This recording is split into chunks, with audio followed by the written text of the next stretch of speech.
Hi students, welcome to the BYJU'S Hindu News Analysis for 2nd of August 2018. So let's get started. So let's look into the first article. So the first article says Cabinet clears bill to restore the provisions of the SCST Act, and this is with respect to one of the Supreme Court judges that has been delivered on March 20th 2018. So what did the judgment say? It said that there were few people who are actually misusing the SCST Act, and this was used as an instrument of blackmail of the citizens as well as public servants. So the Supreme Court then had to strike down section 18, which bars anticipatory bail to the suspects, and Supreme Court further clarified that the police need to conduct an inquiry before arrest in cases where they feel a complaint filed about an atrocity committed on Dalits is outright absurd or absolutely frivolous. So we had looked into all these provisions, what the Supreme Court said, what were the various judgments and observations that were made with respect to the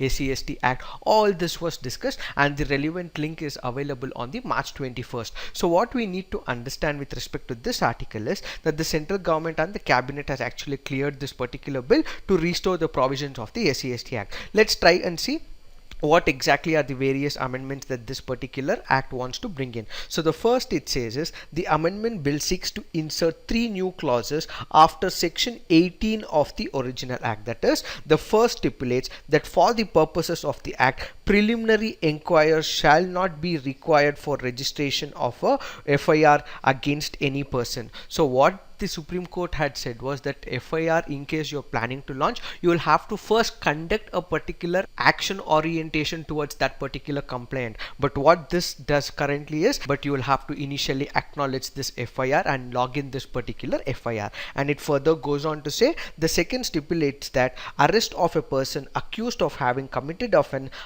under the act would not require any approval, and at the same time the third says that the provisions of section 438 of the Code of the Criminal Procedure, which deals with the anticipatory bail, shall not apply to a case under this act. Again, it has made sure that it has made changes with respect to the anticipatory clause. This is all, these are the important changes that the central government has brought about. This is just awareness. The whole article is already being discussed, so the section is clearly saying that all the sections that the Supreme Court actually looked into and brought about a change, the central government is planning to bring about an amendment with respect to these changes so that the SCST Act is restored at its original or at the pristine form. This is all we will have to know. Rest of the things is just the political things that is being spoken about. This is not required from the UPSC perspective, and detailed analysis is available on the March 21st CNA. Okay, so moving on, let's look into the next article. So the next article says superstitious aunt branch ailing toddler. So what exactly is this article all about? So we would be discussing in detail about what exactly is the superstitious laws, what are the various examples, what are the causes of superstitions, what would be the consequences of it, what are the various laws that have been there, what should the government do, and how exactly we should be taking it forward. Why? Because this is one of the important issues when it comes to the social issues, and that is why we have been discussing this issue, and this can also be a potential question from your essay writing as well. So some of the things that we need to understand is, first thing is, what exactly is a superstition? So superstition, very vaguely, it means that it is an idea or a thought that a person has or is practicing over a period of time, which has no logical base to it, or it does not have any scientific or a rational base to it. It is deprived of any scientific backing. Because it does not any scientific backing, no logical base, rational, it is called as superstition. A superstition is that action or a practical notion which has no scientific base, but it is still being practiced. Let's try to take some of the examples and understand. So there is this example that is always heard in the household, right? That if a black cat crosses your path, it's a bad omen, and it further says breaking mirror brings bad luck. So these are something of a passive form, that is something to do at the personal level. This is not doing any harm to the society. It is just a belief system. So it is superstition. It has got no logical base. One of the things as to why it was believed that breaking mirror brings bad luck, simple reason is because usually in the earlier times what used to happen is mirror used to be very costly, and because if it is broken, what would happen is they'll have to bring in a new mirror, and that would be a very costly affair. So in order to make sure that was actually there, what people practice was, it became a kind of, it had a rational argument, but these days it become a superstition that will drive some bad luck and so on. But it had a logical base because mirrors initially were very costly, but now it is very cheaper. But because initially it was very costlier, that is why this whole argument was raised. But these are something of a passive level, that is, it is only a superstition that happens, but it is not harming the society as a whole. But there are other set of superstitions. Let's say, for example, the branding children with heated objects, or there is a particular problem that happens in Karnataka, and this is called as Madistana, which is actually a ritual where devotees from across the caste roll over the leftover food of the Brahmins in certain temples to cure themselves of skin diseases. This is something ludicrous, right? And this has to be something stopped. These are something, the first two are something at the passive level, this happens at the personal level, but the other two things actually violate the fundamental rights of right to life, and this is also violating some of the principles of right to equality. So what we need to understand is, with respect to the article, it also says that there was a person who was actually treating this particular child. He was suffering from pneumonia, anemia and fever, but there was burn marks on this burn. As reports, the boy was unwell and his aunt Alistair branded his face and neck with some hot object, and that is why we are discussing this issue. So what exactly is a violation? This is a violation against Article 21, that is the right to live with dignity. It is not being followed. Why? Because in spite of having fever and all these things, without even understanding what the child is going through, what this woman in this particular case did was, she heated a particular object and branded this particular child. And at the same time, there are a number of superstitions that have been following in India. All these things does not have any logical base of its own. It does not have any scientific basis. So what exactly are the causes of all these superstitions? One of the basic and most important is the lack of education, because these people, I mean those of them who are following these set of rituals which is not actually having any scientific base, is because they have no education, because they're not able to think in terms of science, because they're not able to have a concordant facts with respect to all these health issues. Another important point is lacking access to proper healthcare. It is the poor who fall victim to such methods. Let's say, for example, in the same situation that is there,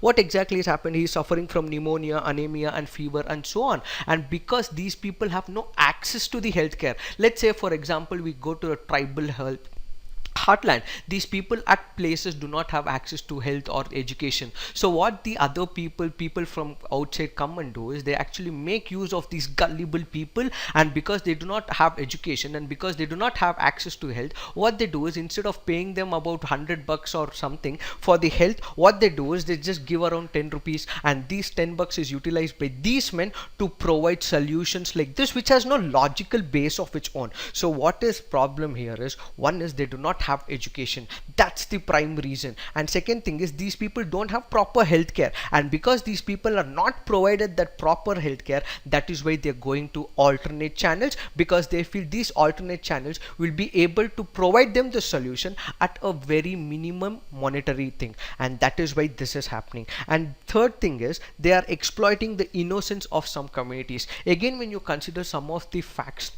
when it comes to tribal belts, they're not exposed to the outer world. They have their beautiful life, they live in the forest areas, they have their very beautiful personalities of their own, because they're away from the normal tendencies of the urban life. And it is these people who are actually made to pay the price. Why? Because they are exploited, because they have no education. These people who are coming from outside exploit these people, and it is this innocence of some communities that are captured to actually make about and rake up these certain superstitions. And at the same time, every linking of the superstition is actually going about with religion and word of God. So people are actually linking everything to the religion and the word of God. Has God said this? Not exactly, because what is religion is, basically religion is something which transcends a particular person. It guides a particular person towards spirituality, and spirituality is guiding another person to salvation. It means he is building up its virtues. But what exactly is happening here? Everything is being linked to the superstition. There is no logical base to it, but instead all that these people do is actually get in name of God, get in a religion, in all these things. When you question why exactly it happens, there is no answer to this, but just because God has said this, but just because religion has said this, we are following it. That are the major causes. But what should religion ideally do? It should actually transcend a person. It should make sure that this person does not deviate from the path of the salvation. It should make him good. It should move away from the badness. It should do all those things that will make a person transcend himself, so that he becomes a man of ethics, he becomes a man of morals, he becomes a man that this service and the society requires. But instead what is happening is we are pushing in all idiotic thoughts of superstition. So what exactly are the consequences of it? So once you realize what exactly is the major consequences of this whole exercise, one is the mental alienation and ill treatment. There are people in the name of caste, in the name of religion, have to face mental alienation, loneliness, and they're ill treated. And what is the major problem is this has become one of the money market. So all these people who are using the name of the religion and the God are actually making money by exploiting these people from certain communities. And what this also does is it violates certain women rights. So how exactly there are certain things where women are actually paraded naked? What exactly is all this? It is just against the rights of the women. These are violating against the constitutional mandate that has been given by the Constitution of India. So there is violation. So it violates the women's rights. So what exactly is happening is there is also fragmentation of human families. They are sowing in the seeds of hatred and cruelty within the mindset of a particular person, and life guaranteed under Article 21 is violated. And most of the things, what exactly happens is it is the wastage of the money, it is the wastage of time, and it is the wastage of resources that is happening as a consequential thing. So what exactly are we supposed to do? So on this particular thing, there are certain laws that are already mentioned in the Constitution. One is with respect to the Article 51AH of the Constitution, which lists to develop scientific temper, humanism, and the spirit of inquiry and reform as a fundamental duty for every Indian citizen. But is it being done? Are we questioning all those things? Not exactly. We are still binded by those superstitions. We are still adequate enough to actually say that we are listening to every alternative superstition that comes by. But instead, what should be done is we should have the scientific temper. We should question all those superstitions that does not go with the scientific base. But there are certain assumptions that a personal person has. Say for example, all of us would have certain pens that we usually take up to the exams. So these are not something which is superstition. This is just a belief that you have. And there are also laws that, because law and order is something to do with the state subject, what is being done is there have been number of laws that have been passed, and Maharashtra has implemented the Maharashtra Prevention and Eradication of Human Service and Other Inhuman Evil and Agori Acts and Black Magic. And Karnataka has also come up with Prevention and Eradication of Inhuman Evil Practices Black Magic Bill. And there have been number of other states, let's say for example the Bihar, the Chhattisgarh, the Jharkhand, all these states have also passed some of their laws. So what needs to be understood is we have all the laws, and at the same time, but the problem that we see is the implementation of the laws. So what exactly is the issue area? Now let's take one of the examples. So there have been number of examples. Let's say for example throwing children on the thorns, or for example parading women naked. So there are certain things with respect to the IPC section. Let's say for example with respect to throwing children on the thorns, there is a particular IPC section, and that is to do with IPC section 307 and 323. And when it is something to do with parading of women naked, there is also another section, that is 354B, which is actually specifically with respect to the women. So all these laws, there are laws in the system, but the laws are not implemented. What exactly are the problems? There are certain procedural flaws, and these procedural flaws have to be addressed first. So there are laws, the state governments are coming up with certain laws, but what is a major problem is the existing laws in the IPC. Let's say for example with respect to 307 and 323 or 354B of the IPC, something to do with the women, are these laws being implemented? No, that's where the major problem is. So there are certain procedural flaws that are there. All these procedural flaws have to be addressed. Let's say for example we need to bring up certain changes in the criminal procedure code, or for example the evidence act, bring in these changes that you want to bring in, but instead you're not making these changes in the law, but instead what you're actually doing is you're not implementing the particular law. So what this happens is there is bad implementation of the laws, which leads to over criminalization that is happening in the society, and this will lead to actually the depletion of the rule of law. So what else do we have to understand? So as a whole, what we need to understand is that there is a law enforcement machinery, and this enforcement machinery is not working intact. So as a result, what we need is a major overhaul to make this criminal justice system more accessible to all the people. So instead of bringing up more laws, whatever laws that you have currently, execute it in a proper way. In case you'll have to bring about changes, bring about changes, whether it is in terms of the Criminal Procedure Act, whether it is in terms of the Evidence Act. All these changes that you want to bring these changes, but make sure that the implementation that you are planning to do it at a best level. In case there is no implementation that is happening, what we see is over criminalization in society, and that is when there needs to be a overhaul of the criminal justice system that needs to be taken into picture. What else does the government needs to do to overcome this particular issue? Apart from all these laws, what the government can also do is, let's say for example in some of the tribal heartlands and people where those communities are not actually exposed to the outer world, what we can do is we can conduct events, let's say for example street plays or film screenings, or having discussions with the community leaders, so they actually go about giving information to the other people. So have these acts in the society so that these people who are not aware of all these things are educated about it. So we did discuss that there was lack of education that was happening. So because there is lack of education and because there is lack of access to public health, this has to be provided. And when the government actually brings about a revolution in terms of education and in organizing events like the street plays or film screenings and having discussions with the community leaders, then what we need to do is this will bring about a change in the society. So one of the basic and the top priorities for the government is bring about a change in such a way that all the basic communities like the education, the health and all these things are provided to the people. In case you are providing all these basic amenities, what will happen is the number of incidents of superstitions that is happening in time will actually reduce.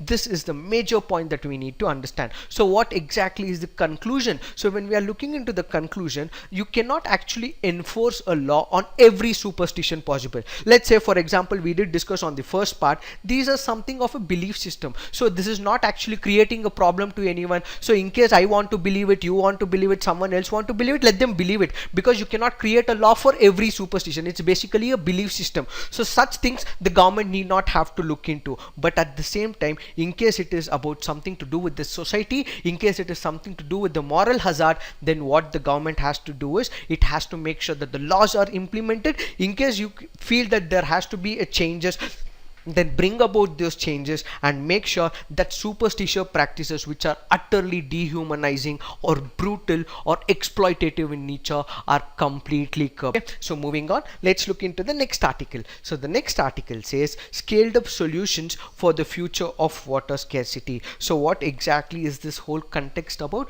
So when you look into the context, what we will realize is that there is water crisis in India and it is going way beyond our control, and this is also increasing because of the urban level exploitation as well as the rural landscape, which are actually going thirsty every day. And because there is lot of exploitation of water and because there is suicidal water crisis that is happening in the country, what we need to understand is we need to rejuvenate this whole process. On one side, what we are doing is we are disturbing the natural environment that is existing, and what we are also doing is we are thoughtlessly building up artificial infrastructure every now and then. So we are disturbing the natural environment that is there on the one side, and we are also raking up new issues by planting something which is artificial. These are not existent one, these are not something natural, these are something man-made, and because we are thoughtlessly increasing this man-made resources, what we are doing is we are scaling up our problems. So in order to overcome all these issues, what we need is the solutions. So one of the things that we need to understand is that there are two major problems. So what exactly are the major problems? First thing is we have already discussed, one is the urban agglomeration. So what it says is cities today have vast agglomerations that continue to spread with bursting populations of tens of millions. So in that case, because there is no water harvesting that is taking place in the urban areas, because we do not have the mechanism and the technology to also incorporate the sewage treatment, and we are not allowing the water harvesting to fill the gap that is exploitation of the urban that is happening, what we need to do is we need to have a solution. And at the same time, what we are doing is, because the urban population is exploding every now and then, almost 35% of the population currently lives in urban areas, we need the population to be sufficed with water. And for water supply, what we are currently doing is we are building up dams after dams, and because we are building up dams after dams, what we are doing is we are creating the ecological devastation, and what we are doing is a man-made disaster. So because of all these things, this is the first point, that is the man-made causes in terms of urban exploitation. And the second thing that we need to understand is, yes, there are certain natural environment, and this natural environment is providing us certain things. Let's say, for example, the forest, it is providing us rains, then there is mountains, then there is floodplains and rivers. All these things are actually providing water to the humans. But what exactly is happening is, instead of deriving all the important things from this natural infrastructure or the natural bodies, what we are doing is we are destroying the natural bodies. All these natural bodies which should have helped us, instead of taking the advantage of all these natural bodies, what we are actually doing is we are destroying this whole resources that is actually providing us. What should have ideally been a sustainable model that is using it for a long term, what we are doing is we are destroying it just for the short term gains. And that is why what we need to understand is, this should have been a perennial value, it should have been sustained for a longer time. But instead, what we are actually doing is we are killing these natural environment because of our over exploitation. So there is no sustainability that is happening, but instead we are already destroying the existing natural environment. On one side you have the urban exploitation, on the other side the natural resources that are there, instead of we are exploiting it, but we are over exploiting it. And because we are over exploiting it, what is happening is there is no sustainability factor. So these are the two important problems is what this particular article actually goes on to speak about. And at the same time, this article actually goes about giving certain solutions. So what exactly are the solutions? So the first thing that it speaks about is with respect to the floodplains. So what it says is, floodplains of the rivers for over number of years, what these are doing is it has compensated. I mean, let's say for example, if this is the river, the area in and around the river is the floodplains. So what exactly happens is, when there is river flow that is happening and when there is flood, the water actually goes to the floodplains, and when there is floodplains that is there in this particular region, it is rejuvenated. So there is water in this particular floodplain area on either sides of the river, and at the same time there is rainfall that is happening every now and then. So what exactly is happening is, this floodplains around the river is actually the one which is rejuvenated every now and then because of the river as well as because of the rainfall that it happens. At the same time, there has been number of floodplains. Let's say for example, the Himalayan rivers almost contain up to 20 times more water than the virgin flow in the rivers in a year. So floodplains is one of those important factors which is actually rejuvenating that area of the rivers and in and around it. So what we need to do is, this particular area is filled with water, and this water quality is also exceptional and it is very good. So what we need to do is we need to conserve this area of floodplains. The simple reason is so that it actually becomes very self-sustaining, so that this particular river and the floodplain, in case they are preserved in the healthy condition, we would be able to use them year after year. So one thing is, the floodplain is a very important one, and we need to sustain it to make sure that we are using it at a long-term practice. So what it further goes on to say is, it goes on to give a beautiful explanation about a Delhi Palla floodplain. So what exactly happens? So in this particular floodplain that is enforced in the area of Yamuna, what they are actually doing is they're utilizing up to 20 square kilometer of river length and running at half of its capacity. It provides water to almost 1 million people daily. And how do they do it? How are they using the enforcement? How are they using the sustainable model? That is, they are using the CISO meters as well as the control system. So the minute they feel that they have used that particular amount of water for that duration, they are stopping this particular process. They are not over exploiting providing it, but instead whatever is a particular sustainable model, they're continuing with sustainable model. And one time we are making sure that the environment is intact, it is in its natural system, we are also making use of sustainable model. Apart from the short term gains, we are also looking at the long term goals, and at the same time what we are also doing is we are providing huge revenue to the Delhi Jal Board. So we can make use of such organisms, or we can make use of such methodology, is what this article goes on to say. And at the same time, what we also need to do is, we did discuss there are some floodplains right across the river. So if these floodplains are taken by some people, I mean they own the land around the floodplains, right? In case we are able to compensate these people, let's say for example there are certain farmers who have these floodplains amongst themselves. So what the government needs to do is they need to pay them certain rents, and they'll have to lease these particular lands, or they'll have to pay them lease to agreements such that these water are actually used for providing water facilities to other people. So provide them certain fixed income and use the water to actually providing it to all the cities. And at the same time, what the farmers should also be encouraged is that these farmers in and around the floodplains should be asked to grow orchids, or they should be providing the food forest to secure and restore the ecological balance in the system. So and at the same time, it also goes about speaking about the natural mineral water.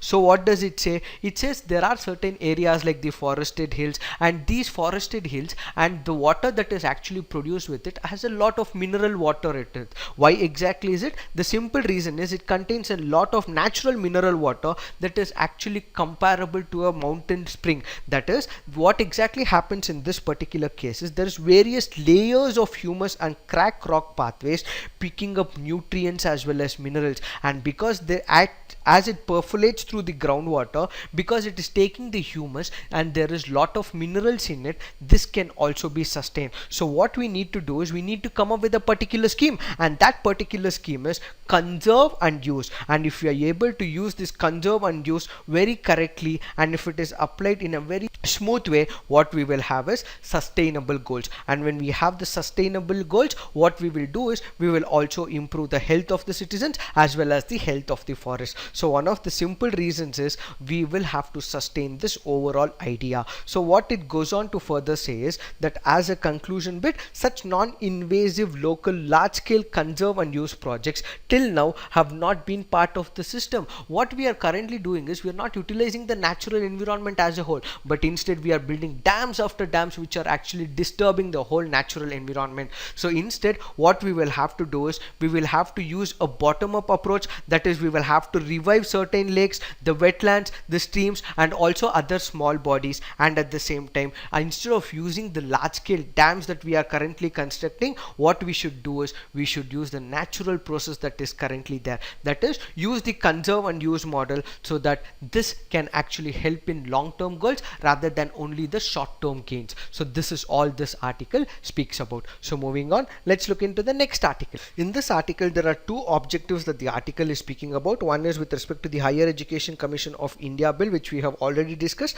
and what we will be currently focusing is with respect to the Right to Education Amendment Bill of 2018. So first thing is that, I mean, we have already discussed the HEC, right? So our prime focus will be on the amendment with respect to the RTE. So what we will have to understand is that the Lok Sabha recently passed an amendment to the Right to Education Act that actually does away with the no detention policy that was mentioned in the earlier law. So what we need to understand is, first is the existing policy. So what exactly is the existing policy?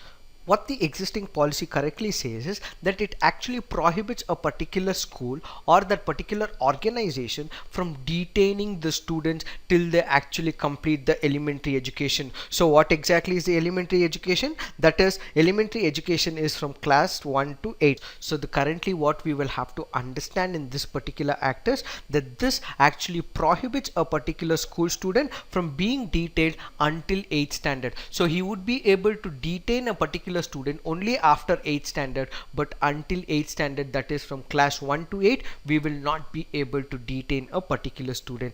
but there has been an amendment. So what exactly is the amendment all about? So the amendment actually says that the states can actually choose the student to hold a regular examination either at the end of the class 5 or 8 or both. So this particular clause that was there is not actually there in the original act. So what the original act says is that until and unless he's crossed, that is 8th standard, this particular student will not be detained. But what the current law says is, that is the amendment says, is that in case there is a student, he can be detained, one at 5th standard, next is at 8th standard, and this prerogative of detaining a particular student at 5th standard or at 8th standard is given to the state government. So the state government can bring up this particular law to detain a student at 5th standard or at 8th standard, or it may not even bring this law. So this discretionary power is given to the state government. So it can either detain him or they not detain him. But earlier we didn't have that provision. All that the earlier provision said was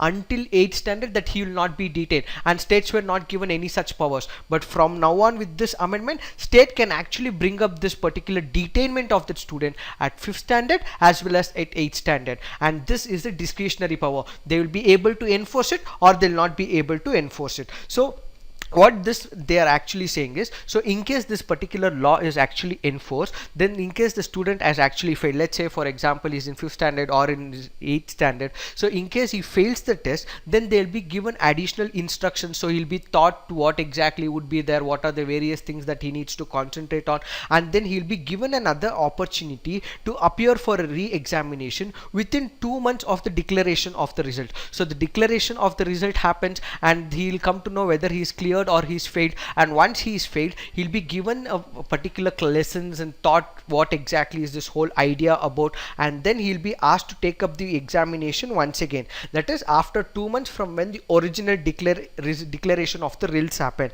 So in case the student still does not pass for the second time, then the state government can decide to detain him. However, if they actually choose to continue, the detain policy will still not be there, then they can sustain with the same model. This is what this amendment procedure has actually done. So what exactly is the issue area? So one of the issue areas that we need to understand is that there is a particular section, and that is section 30 of the 1 of the RT Act, which actually says that no child shall be actually required to face any board examination till he completes the elementary education. So this particular amendment actually goes contradiction with the existing laws, right? That's the major point that we need to understand. Another important point that we need to understand is this will actually jeopardize the future of that particular student. Majority of the students are in a very tentative age. They have the tender mindset. So the more you go on detaining this particular student, what he'll do is he'll stop neglecting, he'll stop his education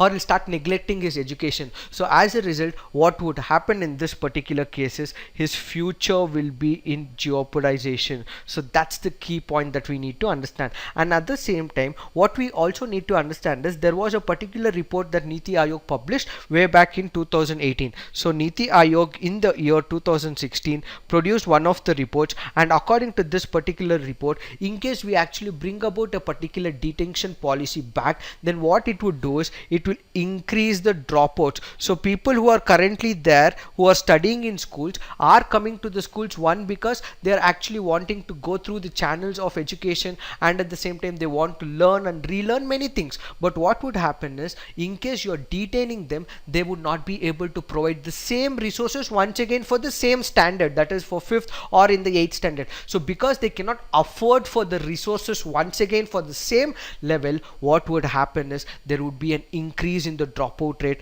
This will impact the poor and the Dalits in majority of the regions. That's the major key problem. So as a result of this, what exactly does the government have to do? So what exactly is the primary argument as to why the government has brought about with this particular amendment is, it feels that the quality of the students who are actually passing from 5th standard or from 8th standard are not actually good. So instead, what the government should actually rework is, instead of bringing about this particular amendment, what the government should actually do is it should change this whole policy of how things have actually working out. Let's take for example, there are a number of things that the government has to work about. One of the major things that the government has to do is in terms of the good pupil teacher ratio. So what exactly is happening is there is no actually teacher in the number of government schools. How many of us would actually send our brothers and sisters to the government school? Not many of us, right? Why? The simple reason is there is no teacher, there is no infrastructure, there is no proper building setup, there is no toilets that are there for the boys and the girls separately. So there is some infrastructural flaw in the system.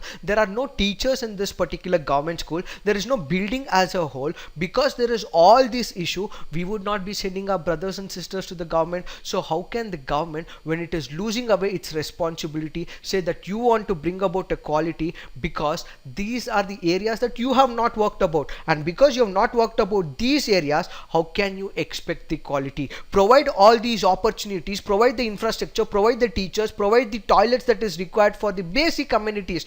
Only when you are providing all this is when you can expect the quality. You cannot just expect the quality from students because you are actually detaining them. Provide all these opportunities, then automatically there would be certain improvements that would happen from the students end. And at the same time, what also needs to be done is there is declining funds that is happening every now and then. So according to one of the reports that has been published, let's say for example the Accountability Initiative report, which provides the allocations for the Sarva Shiksha Abhiyan, which actually says that the overall funding that the government is providing to this Sarva Shiksha Abhiyan is going day after day at a very lower level. So because the improvement has to be at the requisite level with respect to the budgeting, what the government needs to work about is increase the budget to this particular area. So you are not increasing the budget once again, and because you are not increasing the budget once again, how can you expect the quality? So if you are not providing all these things, how can you expect quality? So quality can be expected from students only when you provide all these things, then you detain that particular student.